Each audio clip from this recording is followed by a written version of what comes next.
हम लोग एक ऐसी सोसाइटी में रहते हैं जहाँ नेचुरल चीज़ों को कम और फेक और अनरियलिस्टिक चीज़ों को ज़्यादा अप्रिसिएट किया जाता है, जैसे कि flat stomach, plumpy lips, big बूटी, बिग एस, फेयर स्किन। अगर आपका बॉडी फ्लैट है, कड़वी नहीं है, तो आपको अप्रिशिएट नहीं किया जाएगा।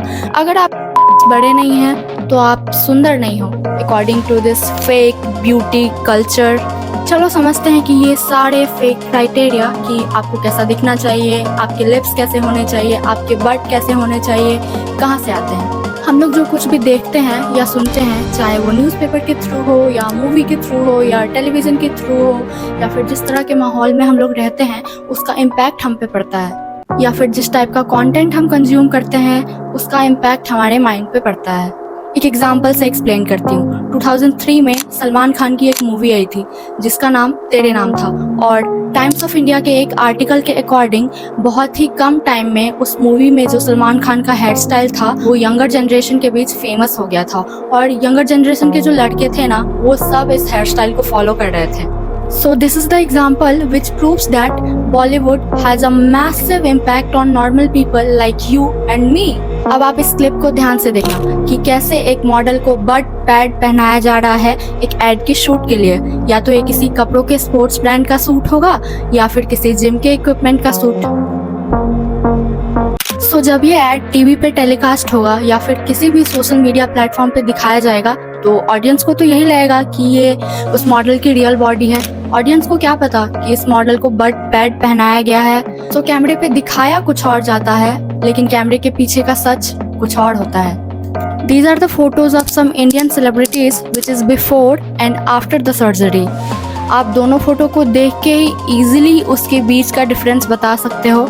And if you are thinking कि हो सकता है कि डाइट और वर्कआउट की वजह से कुछ चेंजेस आए हो, then let me tell you कि हाँ, डाइट और एक्सरसाइज ज़रूर आपके बॉडी में कुछ चेंजेस लाती है, जैसे कि आपके बॉडी से फैट का कम हो जाना, आपके बॉडी का टोन हो जाना, बट इतना भी नहीं कि आपके फेशियल फीचर्स ही चेंज हो जाए। जैसे कि अगर आपकी आंखें छोटी हो तो बड़ी हो जाए, अगर आपकी नाक मोटी हो तो पतली हो जाए। These celebs have done a surgery like liposuction, rhinoplasty, breast augmentation, tummy tuck। चलो आप कुछ सर्जरी को डिटेल में देखते हैं। राइनोप्लास्टी एक ऐसी सर्जरी है जिसकी हेल्प से आपके नोज के शेप को चेंज किया जा सकता है। ब्रेस्ट ऑगमेंटेशन ये एक ऐसी सर्जरी है जिसकी हेल्प से आपके ब्रेस्ट के साइज को बढ़ाया जा सकता है। ये सर्जरी उन वुमेन्स पे की जाती है जिनके ब्रेस्ट का साइज बहुत छोटा होता है या फिर जिन्होंने बहुत ही हैवी अमाउंट में वेट लूज किया होता है। There is a very long list of actresses जिन्होंने ये सारी सर्जरीज करवाए हैं। एंड द थिंग इज़ कि ये ऐसे लोग हैं जो लोग टॉप पे है। मिलियंस ऑफ लोग इनको फॉलो करते हैं, मीडिया इनके पीछे भागती है, नॉर्मल लोग इनकी तरह दिखना चाहते हैं या बनना चाहते हैं, और यहीं से तो सारी इनसिक्योरिटीज आती है। Because youth follow them, admire them, and these celebs are setting some unrealistic standards in society by adapting this surgery and youth are blindly following them। क्या इन एक्टर और एक्ट्रेसेस के एक्टिंग इनफ नहीं है इनको bread और butter provide करने के लिए? अभी बॉलीवुड में सर्जरीज लाइमलाइट पाने का एक नया तरीका बन गया है। स्टडीज़ के अकॉर्डिंग हर 10 में से 6 लड़कियां अपने बॉडी को लेके नेगेटिव फील करती है, और इन्हीं सारे स्टैंडर्ड्स की वजह से आज लोग नॉलेज, टैलेंट, स्किल इन सब चीज़ों की वैल्यू नहीं करते। Now I will give you one example. अभी थोड़े दिनों पहले की बात है, एक लड़की जो कि यूपी बोर्ड की टॉपर है उसको बहुत बुरी तरीके से इंटरनेट पे ट्रोल किया गया बिकॉज ऑफ हर लुक्स। अगर टॉप मतलब कि नंबर 1-2 कम हो जाते तो टॉप पर ही ना आती तो शायद इतना फेमस भी ना होती तो ज़्यादा ठीक रहता। वो लड़की है जो 10वीं की परीक्षा में करीब 55 लाख स्टूडेंट्स में अव्वल आई है। इसने उस बोर्ड में टॉप किया है जिसे देश के सबसे मुश्किल बोर्ड्स में से एक माना जाता है, लेकिन चर्चा उसके लुक्स की अधिक है। उसने लिटरली 98.5% से टॉप किया था, बट जितना उसको अप्रिशिएशन मिला ना उससे कई ज़्यादा अमाउंट में उसको ट्रोल किया गया। नाउ टेल मी कि अब ह्यूमैनिटी कहाँ गई?